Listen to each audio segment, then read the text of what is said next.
Well, the weather outside was frightful and the fire was so delightful. But in Texas, we had no place to go because it snowed, it snowed, it snowed.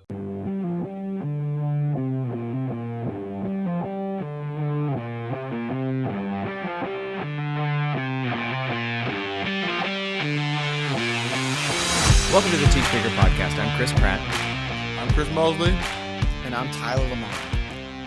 And today we are thawing out. Oh, it's cold in here. There must be some toros in the atmosphere. It's what I saw, bro. On all of my Facebook posts. And every time I saw it, I just died because we know from Bring It On. But Wow. America, the world, we're coming to you from Texas, and we're not doing well. Well, we're okay now, but we had a rough week. It's been a It rough was a little week. touch and go there. You know, I think in our last podcast we had this gleam of excitement in our voice. You were like, "Hey, we're all facing the snow day. It's happening," and then it became the snow week. It doesn't snow in Texas, not for a week. It does not. Except That's it true. did. I didn't think about that. It happened all so fast. It feels like it was in one day, but And I think we were was like a whole week. I think we were prepared for 2 days, and it kind of lingered on a bit more. Because, on Friday of last week, they were like schools canceled for Monday and Tuesday. Monday, we're totally out. And Tuesday, we have virtual. So, then we expect to be back on Wednesday. So we kind of prepared for those 2 days, and we bunkered down, and we were excited. And then, Monday hit. And then, Tuesday was still cold. And I think Tuesday night, so Monday it snowed. And then Tuesday, it was still really cold and there was still ice everywhere. But then Tuesday night, another storm hit, and the temperature, it was like freezing rain, and so it was still ice everywhere. And during those days, we had rolling blackouts, and so you got the rolling blackout. I just got a blackout. Oh, okay. well, you were part of the roll, the first roll. So I was like, I had power on Monday and Tuesday. I was like, okay, we're doing good. I must be on the good side of town. I mean, I don't know, and then, it rolled on me Wednesday. And, I think I left my house. I'm like, I can't do this. That means I must away. have taken your power then, because on Monday and Tuesday, I didn't have any power. And let me tell you what, 39 degrees. That's how cold it was in my upstairs.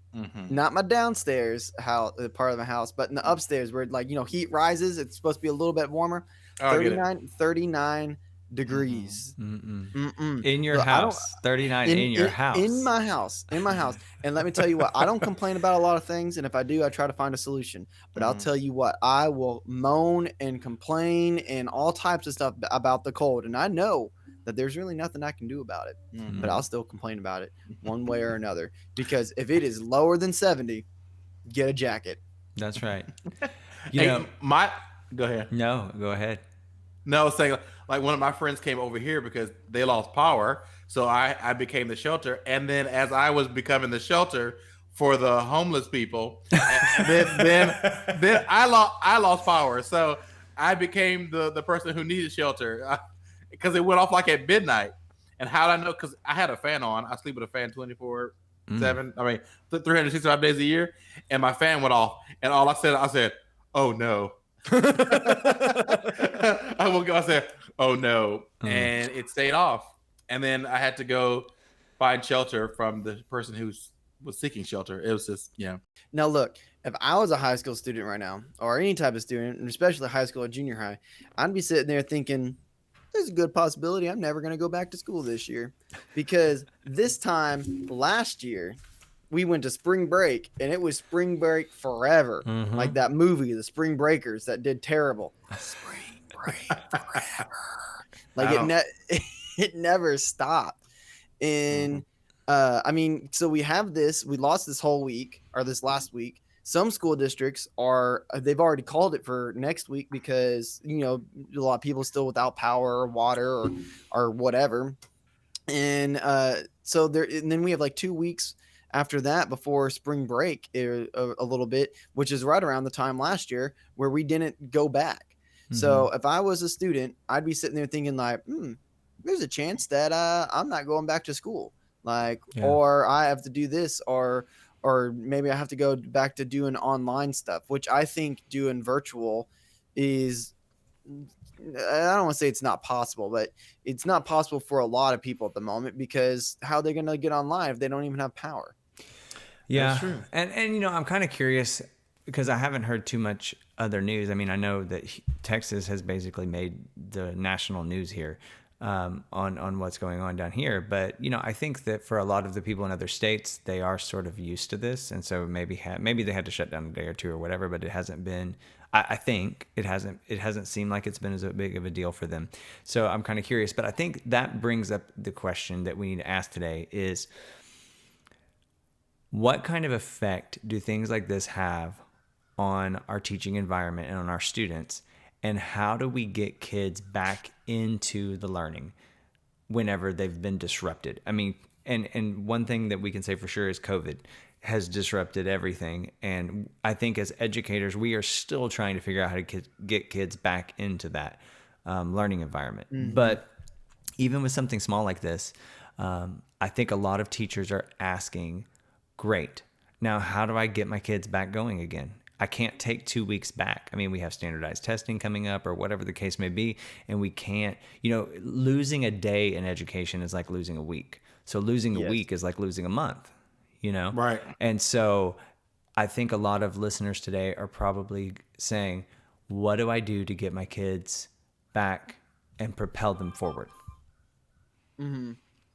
Now, okay, that's true, because I have a friend who teaches art, and she had a really big project that was like planned, and she's really, really excited about it. But now that there's been this winter storm, she's like, well, if we go back on Monday, I can't ask these kids to immediately start this like extremely large project. Like, I now have to build them back up again. She's like, I'm gonna have to go over procedures again and do all these things, because it's not just like they were on break and they did whatever. They were like without power, which means that they were probably sitting there doing absolutely nothing, because kids don't read books anymore. Well, and look, You know what I mean? yeah, and a lot of kids were without food, and a lot of kids were without water. You know, and I mean, you know, currently right now we can't even use water where we are. We have to boil it, which I mean is Yeah. the end of the world. We have water, so that's good, but it is a disruption to your normal life. And so we have a lot of students in those situations, and I think this is the question that districts are asking all over, you know, the nation is, whenever these crises strike, and it seems like they're striking more and more often, how do we move forward? Well, okay. Well, one, I'll say this is, I don't think that they're happening more and more often. I think two things. One, the last crisis is still like, we're still feeling the effects of it because it was so big. Right. So any little thing, not saying that the storm was little, Yeah. but any, like, think about if this would have been an ice storm and COVID had never been existed. Right. It wouldn't have been as big of a deal. It wouldn't have been of a big of a deal. I mean, it still would have been a big deal, Yeah. but it's not, you know what I'm saying? And then two, I think that there's more people who are more aware of this stuff. Like, there's more coverage over it, and you know what I mean? I don't want to go down the whole, like, it's the media, like the media, blah, blah, blah. But I mean, the news, I mean, there's like so many news networks nowadays that like cover all the same stuff. So you could sneeze the wrong way and it could end up on the news. You know what I'm saying? Like, kind of deal. So, but to get back on point, I think that kids in education, the way we move forward is that we have to constantly be looking at how to adapt what we're doing in order to engage kids. So like, I feel like we learned a whole lot during the remote, during whatever, because we had to scramble to kind of figure it out, and we kind of have it figured out. It still kind of doesn't work, but it's like semi-functional, kind of, you know what I mean? It's functional enough to, like, in the sense that we have programs and we have like a system in place. It may not be very good, but there is at least a system in place. I think I think you could say this, that it works enough that we can say we have a plan and we're working the plan. Yes. I'm not saying that plan is really amazing or anything, or like that we can't get a new plan, but at least we're working the one we have, and it's working. So okay, so go ahead.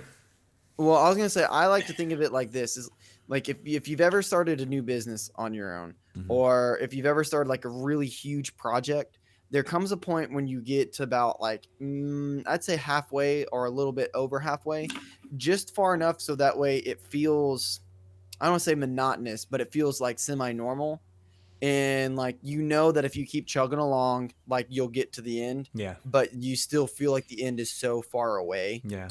I feel like that's where we're at, is that it's like we are still chugging along, we're still trying to figure this out, but more like another thing after another thing keeps happening. So we're constantly trying to figure out like even though we see the light at the end of the tunnel, like it still feels very far away. You know, we're still trying to figure it all out, and it can be exhausting. Yeah. I agree.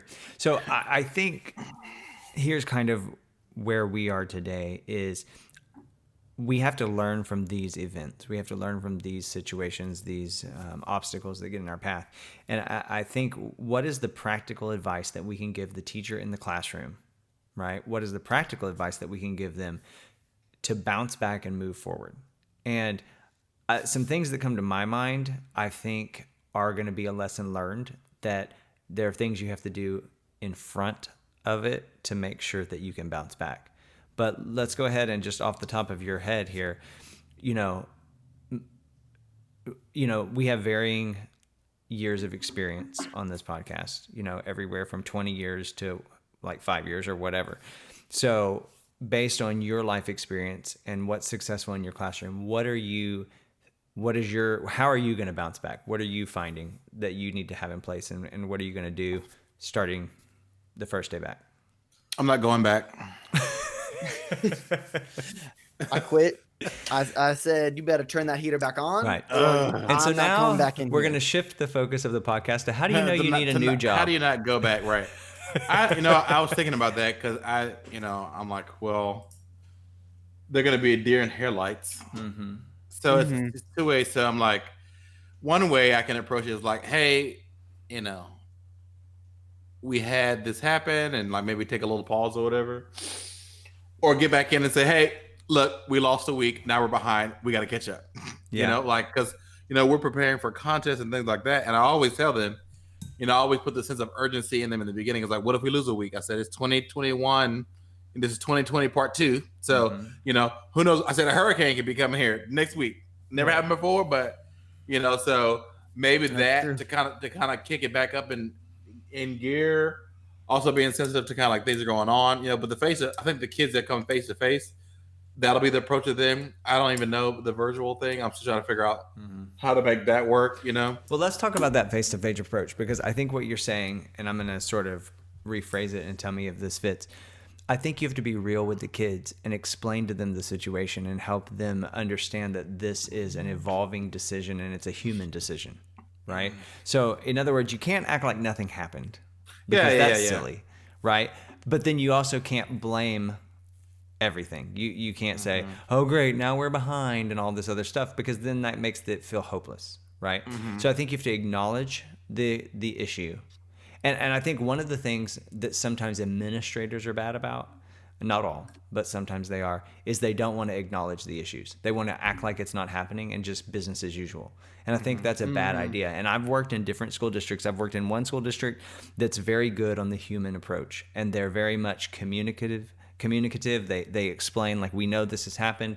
These are the steps that we're putting in place to help it. And then I've worked in another district where they don't even, it's like, we're not even going to talk about this. Let's pretend like it never happened. And one of those districts is really successful, and they have a whole lot of really happy teachers. And the other one, people are leaving left and right. They don't want to be there. You know what I mean? And so I think that comes down into the classroom, and we have to make sure that we're honest about it and that we acknowledge it, but we don't make an excuse with it. You know what I'm saying? And I use that like from the beginning. I always tell the kids, like, what if something happens and we don't get a chance to have a rehearsal or something like that? So just to kind of put the sense of like, well, if we're going to do it, let's do it now. So I think that's the kind of thing to kind of put into the culture of like, well, you see this happen, let's put a pin on it. Yes, it did happen. It was unexpected.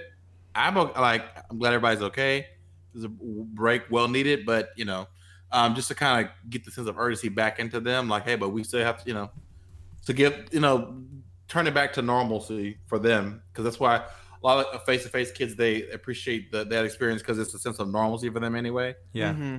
So like, not to come back and be, too, like, put too much emphasis on what happened, but still taking some time to acknowledge the realness of what happened, and then like get into it. And on the individual basis, be sensitive to kids and seeing how they're responding to different things, But as far as the big picture for everybody, is like, we're, this happened.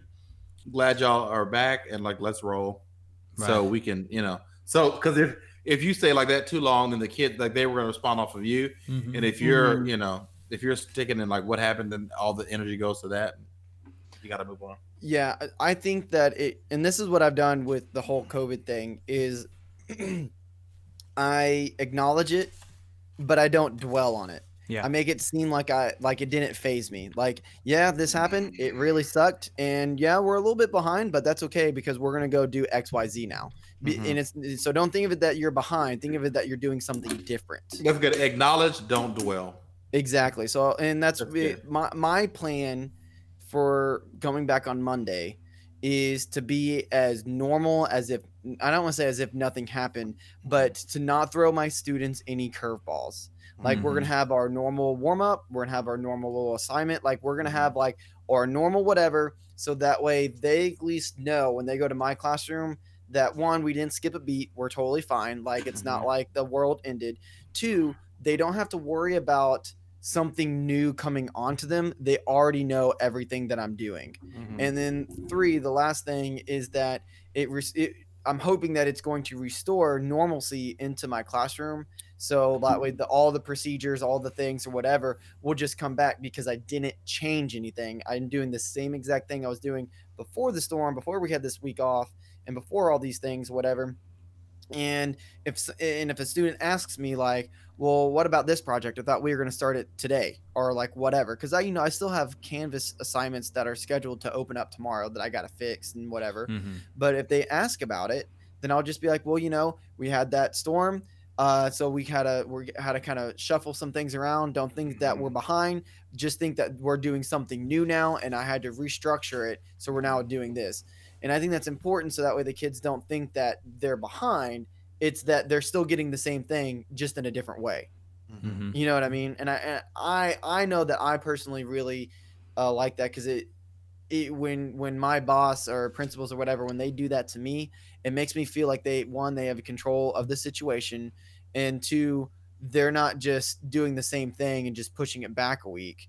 They're actively thinking of a plan. You know what I mean? Like, they're trying to take control of the situation. Yeah. Okay. So one of the things that I really appreciate about our podcast and our audience is that we have people that listen that aren't necessarily educators. And I'm excited for that. And we love to hear your perspective. But we've heard from, people who are not educators, and they say, you know what, I can apply this in my job or in my life or in my family or wherever I am. And I hope that that is the case for you if you're listening. But as we've kind of talked, I would propose this as a game plan moving forward. If you already feel like I already know what to do, then good, do it. Do what you're comfortable with.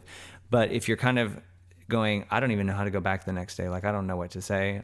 Maybe you don't have power. Maybe you don't have water. Maybe your life's in shambles, right? And you're like, I don't even want to be here. And there's a multitude of feelings and emotions that go along with any kind of disruption to the learning environment. So I would say that maybe these 4 steps will help you to get moving forward again. Okay, you know me, I like to have steps. It's good. Everybody's shaking their head. I'm shaking my head as I see that you have a step also put things in a 1, 2, 3, 4 acronyms, A, B, C, D. That's right. And there are people right now that literally just open their notebook with their pen in their hand. They're like, oh, good. Or they just close it. Right. So there, it takes because they heard that you have some more of your steps. Right. We're all for everyone here. We're here for it. Go ahead. And if you don't like these steps, then don't do them. It's not even going to hurt my feelings. And you can even email me and tell me that you didn't do them, and I won't care. But if you do it, I'd love to hear from you. Anyways, signing off. And that's all. Okay, so go ahead. So I think the first thing that you need to do coming back, and whether you're an administrator coming back to talk to your teachers, whether you're a teacher coming back to talk to your students, or maybe, like I said before, maybe you don't work in education, but you're going back to the workplace and maybe there's going to be a meeting or whatever the case may be. If you don't already do this, this is a great time to start doing this, is start and let the very first conversation that you have be focused on what has happened that's been good. Because whenever people have faced a lot of negative, that tends to be what they dwell on. And all it takes is a simple conversation to shift their mindset and to shift their readiness to move forward. And when you can focus on what's good, it shifts that focus. And so, maybe by starting with your students and saying, okay, we're going to just take about 5 minutes and I want, 5 or 6 volunteers to tell me what is something good that happened to you during this past week. And you may get everything from, my baby chicken, we kept him in the bathtub so he wouldn't be too cold, all the way to, we didn't lose power. I mean, it could be all kinds of things, but getting the kids to focus. And the same thing if you're an administrator, getting your teachers to focus on what is good, because regardless of what has happened, something good has happened to everyone. And I think we need to shift our focus to that. So it's not that it needs to take a whole class period, but it needs to take a few minutes of meaningful time, letting your kids share their story. Go ahead, Tyler. And if you're sitting there thinking like, well, I had those snot-nosed kid who's going to be like, nothing good happened to me, like blah, blah, blah, or it's just going to be silent. You don't realize the subliminal messaging that comes with, because I know that like I've been in bad moods when I've been in faculty meetings and they do things like this. And I'm just like, man, everything just sucks. But you know what? After that faculty meeting, like 20 minutes later, I'm like sitting there thinking, and like, for whatever reason, I'm now thinking of good things that have happened. You know what I'm saying? And that might just be my personality, but that can shift a person's thinking and it can ring in their head throughout the entire day. Just like if you do somebody wrong, that can ring inside their head the entire day. Yep. Yeah. So starting your conversation, your first conversation back with good things. And I would encourage you, just as a member of the educational community, like go back and focus on what's good in your conversations. Don't come right back to the teacher's lounge and complain about, I can't believe they had us come back today. Right? But instead we get to be back today and it's great because, or whatever the case may be. And then I think the second thing is kind of what we've touched on. You have to acknowledge that this happened. You have to acknowledge there's a situation. The worst thing that anyone can do, especially an administrator, is to just go back and pretend like nothing happened. And be like, okay, we're back. Make sure that you turn in your lesson plans. Make sure you get this done. Da, da, da, da, da. I mean, that is going to really demoralize your teachers. And so you have to make sure that you acknowledge the situation and go ahead and set the precedence that we're not going to let this hold us back. We're not going to use it as an excuse, but this is another challenge that we're going to make it through, kind of thing. Okay. And then the third thing that I think you have to do is you have to give vision. Okay. And maybe we can lump in with that some hope. Okay. If I'm a teacher in my classroom, I have to say, hey, we may have lost a week and we had a little break, and I know some people had some hard things going on, but now we're back. We get to be together again. Here's what we need to accomplish this week. Here's what we're looking forward to. We have this great project coming up. In the case of a fine arts teacher, we have this contest coming up. We have this performance. If you're a core teacher, a core subject teacher, we have this project that we're going to work on. Maybe you don't have a project. Maybe you need to think of something fun for them to do. And it's not just come back to, standardized test preparation, but maybe they need a break from for lack of a better term, rigor, even though that's not rigor, but they need a break from that monotony. And that way they can still learn something in an environment that encourages them. Hopefully, I think we just learned why education uses the word rigor. Yeah. You yourself just said, for the lack of a better word, and you used rigor. Yeah. So maybe, but that's not rigor, by the way. That should be a teach bigger directive, is to find and or create a new word to replace the word rigor. Let's do it, because that's really not virtual. What rigor is. Virtual. Right. So, but giving them hope and pushing them forward and saying, this is exciting because we're back together and here's what we get to do, And then the last thing I think is you have to pick up the pieces and just start. You have to start doing it. There's no sense in taking another week off just because we're distraught. You got to get going, because that's what kids want to do. And that's what teachers want to do. What did you say? Acknowledge, don't dwell.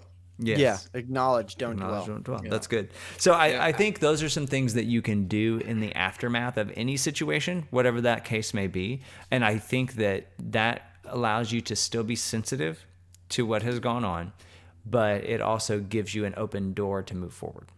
So It's so funny because the list that you've come out, this really the kind of the game plan. right, the list that you don't like that you didn't write down. Yes. No, yeah, the list. No, yeah. Actually, I logged off while you were talking. I just got back on. No, so it's just like coming back after a disruption in our process. It's kind of what I was thinking going into the year when they were like, we're back to school. You're gonna have face to face, and I'm like, okay, what do I do?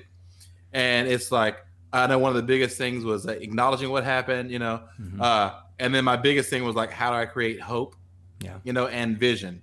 That's good. So because the kids, they don't really know how to think about like what's going on now. You have to kind of put things into perspective for them. Like say, okay, hey, this has happened, but here's what we can do right now. We can have hope and faith that this goes on, and we're going to push forward together, and we can do it all together, like that. So that's a big thing, like hope, especially for the kids, because we all have the sense of hopelessness, especially in the midst of a pandemic and in the turmoil. So I think that you put a star by number 3. Was it number 3 on your list? Yes, it was. Yeah, not that I was listening, but number 3 on that list, because I think that's what kind of helps propel things forward after you have a disruption in our learning environment. And I would say, to talking about like some good positive things, is and me and a lot of my teacher friends, we do this. We make sure we do this, and I think this is also how you acknowledge but don't dwell. Is you start by saying something that's good that's going on, and you can use that by acknowledging, be like, man, we didn't get this week going on, but I can say like a good thing that happened with me. My phone like went kaput. It died, would not take a charge on Sunday. And I was actually a little worried about it. I was like, what if I need help or whatever? But thankfully I live with my significant other and her phone was fine. And you know what? I was really glad to be unplugged for this past week. I didn't have to, I wasn't looking at the news. I wasn't worried about this. I wasn't worried about that. All I had was my thermometer that was in my hallway. And that's what told me what I needed to know, what I needed to put on in order to walk through the hallway to go to the bathroom. Like, so, you acknowledge it, but don't dwell on it. And then you end with something positive as well. So it's like a little positive sandwich kind of thing where it's like positive, complain a little bit, and then positive, So that way you're not ending on a sour note. You started on a positive note and you ended on a positive note. You know what I mean? Yeah. I agree. So I think the other question that remains then that I think we can talk about is this. What do we do now, hindsight, to make sure that our learning environment is as prepared as it can be for the future of a disruption? For the future of everything, certainly. But what are the qualities that we want to see in students to make sure, or if you're an administrator, what are the qualities you want to see in your staff to make sure that when things like this happen, that we don't shut down completely? And I'm not talking about let's make sure we keep rolling with virtual learning, even though there's no power. That's not what I'm talking about. I'm talking about that the kids and the teachers' attitudes don't shut down, right? Because that's going to be the biggest obstacle that we have. It's not going to be the physical problems. It's going to be the attitudes that they come back and they're like, I don't feel like doing this. They've shut down for a week and why do we have to be here? And that's going to especially be compounded with students, and like Tyler said earlier, I thought we were going to be out the rest of the year. There are probably kids, especially high school kids, that are going to be really mad that they're coming back to school because they were expecting to be out for the rest of the year, just because that's what they're starting to feel, the crisis, So what do we do then to create a culture that is resilient enough to be able to have a crisis and not shut down? That's a good question. It is. That's why I asked it. And I have some thoughts, but I want to open the floor to all the brilliant minds on the podcast. Well, I'm not brilliant, and actually I kind of class myself as the idiot. My dad had a pet name for me. He called me moron. He's so Wow. cute. And later we'll be doing a counseling session And for look at Tyler. you, look at you now. Look at you Look now. at me now, Dad. I'm on the internet. And if it's on the internet, it's got to be true. That's right. But I would so my thought on this is that it is culture, just like you said, and it has to deal with feeling that you have the freedom to be creative in your school environment and your learning environment. And I don't mean that doesn't mean you come in and you do arts and crafts. That doesn't mean you come in and you doodle. Although, I mean, I would throw those things in creativity, but that's not the epitome of it. Right. I'm saying I'm itching to get back because we just did a bunch of recruitment videos. Like we were kind of we weren't really in the middle of stuff when we left. I thankfully kind of put the seal of approval on a lot of things, but there's still a lot of debriefing and there's still a lot of questions or whatever. And I'm interested to see what I can do next, because I know that I can create new creative solutions. And I think that if students are excited that they get to come to school and create something exciting or create something new, or just to kind of create something. Everybody likes to create something, and everyone's always proud of whatever they create, whether it's the stupidest little doodle or the next symphony. You know what I mean? Right. Everyone's always proud of something that they create. That's why that student's always so upset when you take up that little doodle when they're doing it instead of paying attention or whatever. You know what I mean? Because they're proud of whatever they're doing. And I think that if we have a culture that cultivates and pushes out just creativity and creation, then people are going to be more willing to want to come back. I mean, that's one of the teacher autonomy. That's the big thing everywhere, is that a teacher can be autonomous in their classroom. It's your classroom. You can do whatever you want. You know what I mean? But then, the whole side argument of that they were never taught what to do to be in the first place. Right. But not getting bogged down on that, I really think it has to do with feeling that school and educating yourself is a place where you can be creative. It's a place where you can create something new, and it doesn't have to be art. It can be something science. It can be something history. It can be something. It doesn't matter. But the fact that you are creating something, and I think that's what is how you do that. I like that. I think that's great. I think I would have to disagree with you. No, I'm just kidding. No, that was great, but I disagree with everything you said. No, I agree the same thing as far as the culture. I think you have to instill in the culture the skill to be adaptable to things, and you have to also model that too. You can't be all frustrated with everything. Every time something changes, you have to be able to roll with it. So for the admin side, you have to come back and acknowledge the same thing. The admin, I think they have to come back and acknowledge things and also instill hope and vision to the teachers. And then the teachers, you have to instill that too. But to have the culture of the things are going to change, and we have to come back and roll with the punches and be ready to be able to adapt to change. And that's something you have to do before I think something like this happens. You have to intentionally place that in your culture so it's something like this happens. Yeah. So I think for everyone, for the classroom, for admin, school culture, all of that. And it's okay if things are different. It's okay if things change. You have to model that you're adaptable, and then the kids are able to read that. You can't get frustrated every time things change, and then that's just a part of what we do. Yeah. I think, gosh, this is so big, and I think culture is the key word here.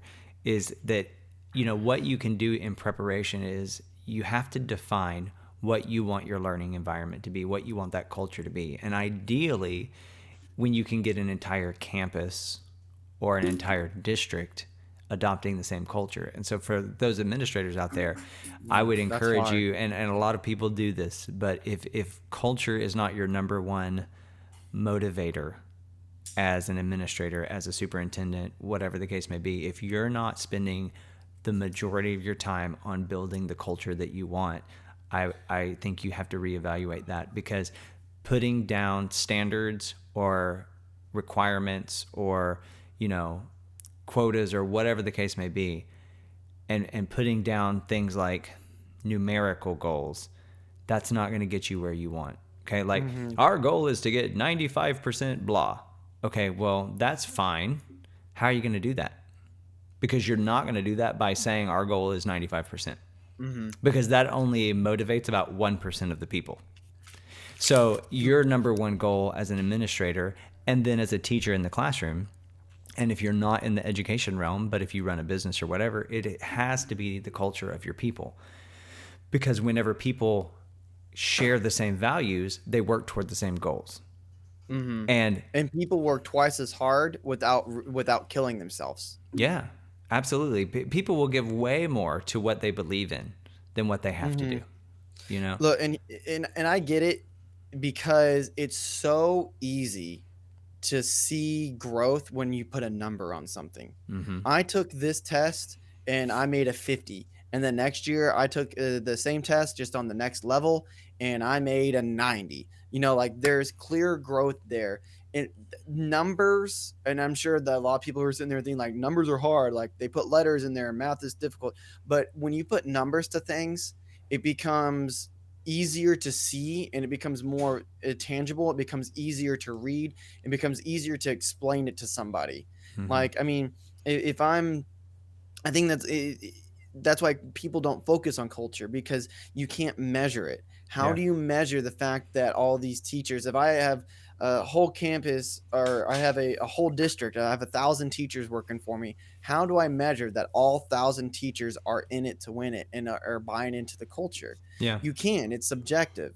There's no way to put a number on that. So then there's no way to go around and brag or tell people or figure out like what's wrong and say, well, 30% of the teachers are buying into the culture. I mean, you could obviously give a survey or whatever, but there you always run a chance of no one actually doing it or no one giving their honest opinion, or you know what I'm saying? It's harder to measure those non-tangibles. It's harder to measure those subjective things than it is to just stick a number on it and use like a test score for, you know, lack of a better thing. But at the end of the day, I do believe that whenever you focus on the culture, it affects those tangible numbers.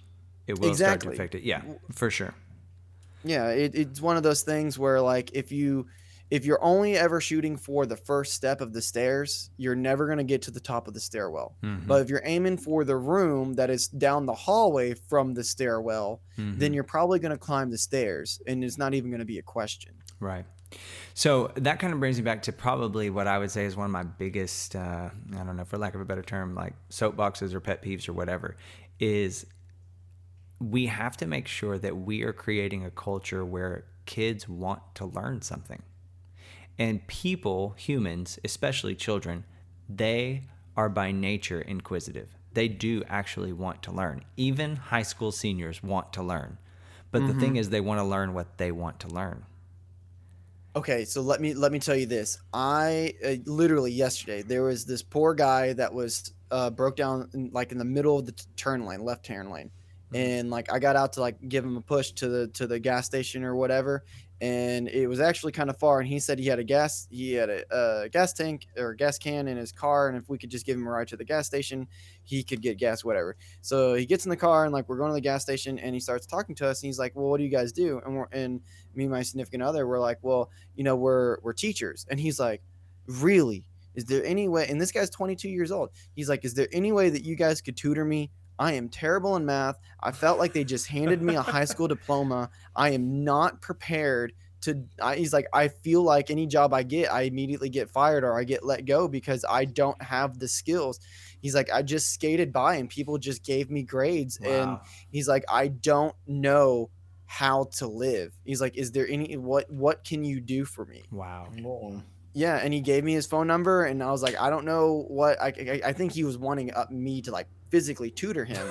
But I told him I don't think I'd be able to do that, but I could at least give him the resources to help him out and things. And he wanted to be a welder. Wow. And he's like, I don't know what to do because he himself felt like he was too dumb to even try to go into like getting into a welding school or whatever, not knowing that usually those trade schools, you don't need to take math anyway.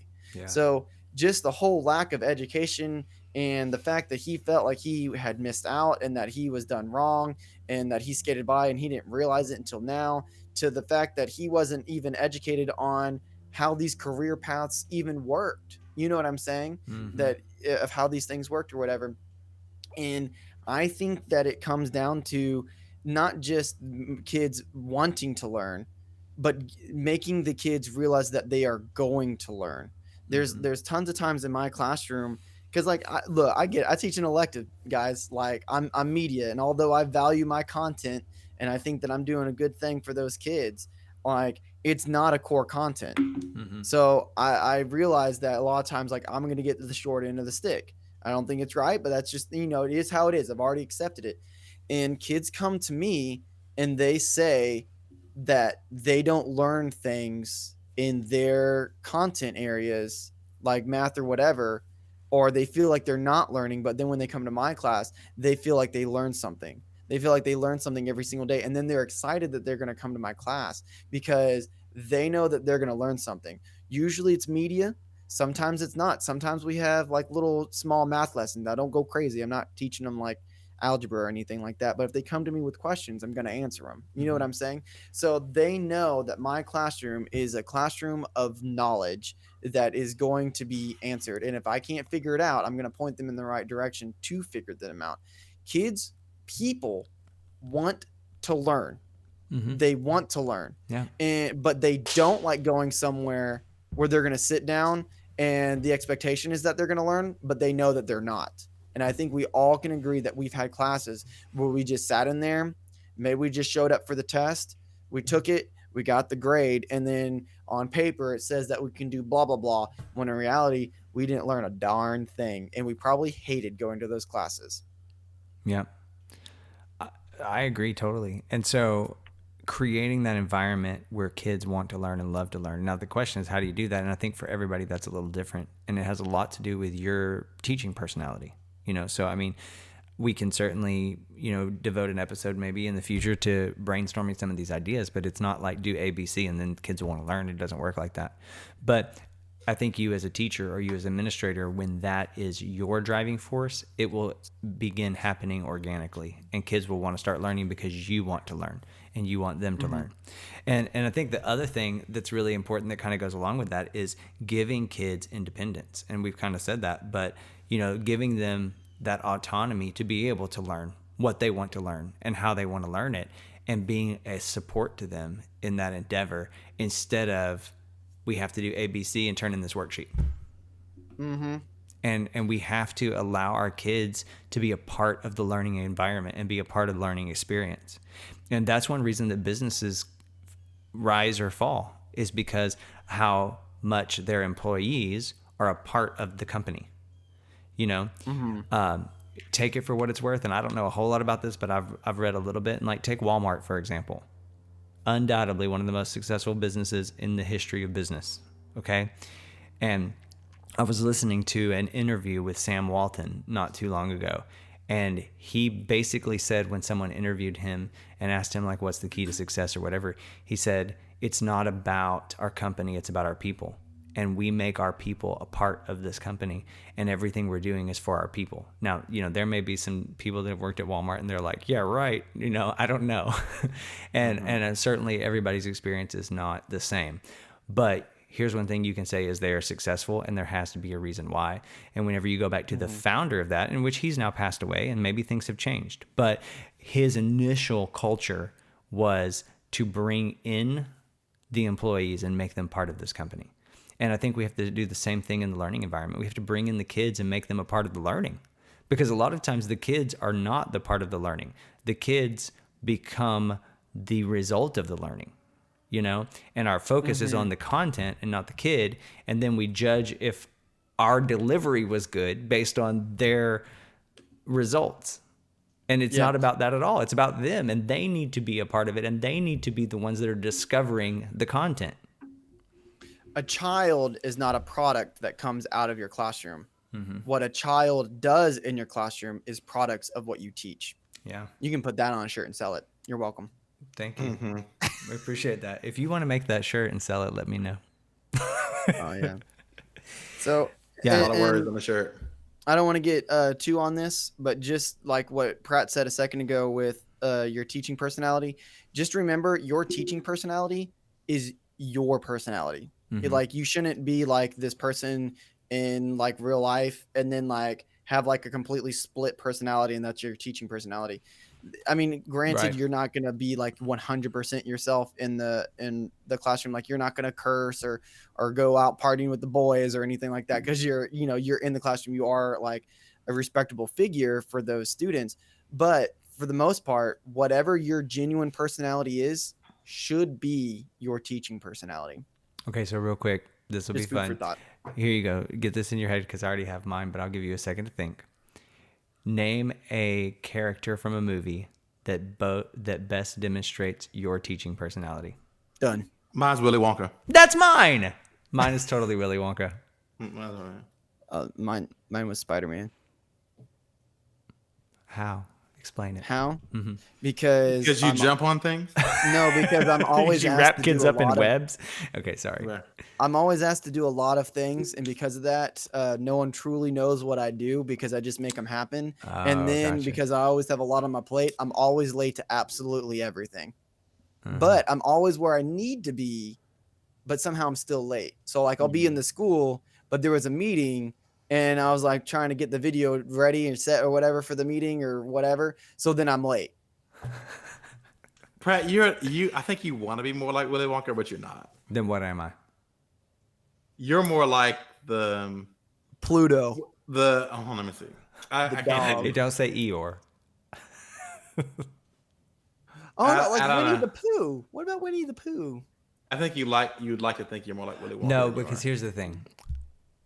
I am, but I'm not. I'm in a much more subtle way. Because I'm completely random, and you have to give me that. No, you're not. You think out everything that you do. No. With I think in your students. fantasy, like you think you're more random than you are, but you're not. I feel like I'm more like Willy Wonka because I am doing a whole bunch of whimsical things. Like I do things that in front of the kids, I'm like, I can't believe I just did that, and they're like, "What's going on?" Like all that random. You know what? I think I'm kind of like Willy Wonka too. Yeah. You know. And I also eat chocolate in front of them. Right. What I love is Oh, I how hate chocolate. apparently That in was our good. view, Willy Wonka is the highest level of educator that there is. And I teach little people. That's it. I don't know. I just Teach feel like I'm- Willy I'm Wonka. I'm That's the other. entertaining. I'm like, yeah. Well, know. I mean, that depends on who you ask. anyway. I like I don't it. know. I don't know if your answer is Willy Wonka, Brad. Well, I'll think about it. We'll tell you next episode. Think about it. I'll think about it too. I'll think about it. Okay. Well, anyways. All right. Well, okay. So just to kind of recap, I think we've hit some good points today. I think there's two things that we need to look at anytime you are hit with a disruption. One is the aftermath and how do you pick up and move forward. And then two, you can either look at it afterwards or before, is what's the preparation and how do you ensure that it's not a major disruption in your learning environment. And so, we've talked about the aftermath, that whenever you come back, you start with focusing on what's positive, on those good things. You acknowledge the situation, and then you give vision and hope, and then you start moving forward.